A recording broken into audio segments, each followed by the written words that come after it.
Daily Bible reading, Joshua chapter 5.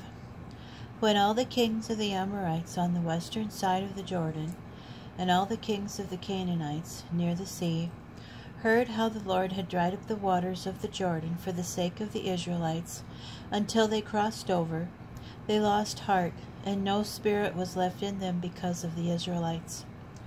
At that time the Lord said to Joshua, "Make flint knives and proceed with the second circumcision of the Israelites."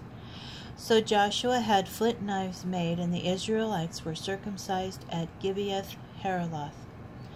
This is the reason why Joshua had the circumcision performed. All the people who had come out of Egypt, all the males of military age, had died during the desert wanderings after leaving Egypt. Now, whereas all the people who came out of Egypt had been circumcised, none of the people born after the Exodus during the desert wanderings had been circumcised. For the Israelites had traveled in the wilderness 40 years, until the entire nation, the men of military age who had left Egypt, had perished, because they had not obeyed the Lord, and the Lord had sworn never to let them see the land that the Lord had sworn to their fathers to assign to us, a land flowing with milk and honey.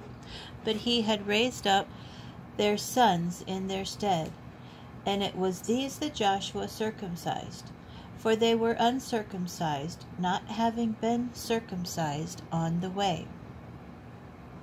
After the circumcising of the whole nation was completed, they remained where they were in the camp until they recovered.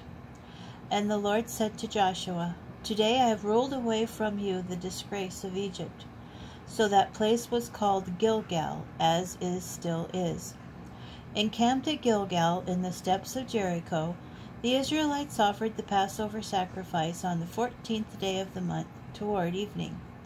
On the day after the Passover offering, on that very day, they ate of the produce of the country, unleavened bread and parched grain. On that same day, when they ate of the produce of the land, the manna ceased. The Israelites got no more manna. That year they ate of the yield of the land of Canaan. Once, when Joshua was near Jericho, he looked up and saw a man standing before him, drawn sword in hand. Joshua went up to him and asked him, "Are you one of us or of our enemies?" He replied, "No, I am captain of the Lord's host. Now I have come." Joshua threw himself face down on the ground, and, prostrating himself, said to him, "What does my Lord command his servant?" The captain of the Lord's host answered Joshua, "Remove your sandals from your feet, for the place where you stand is holy." And Joshua did so.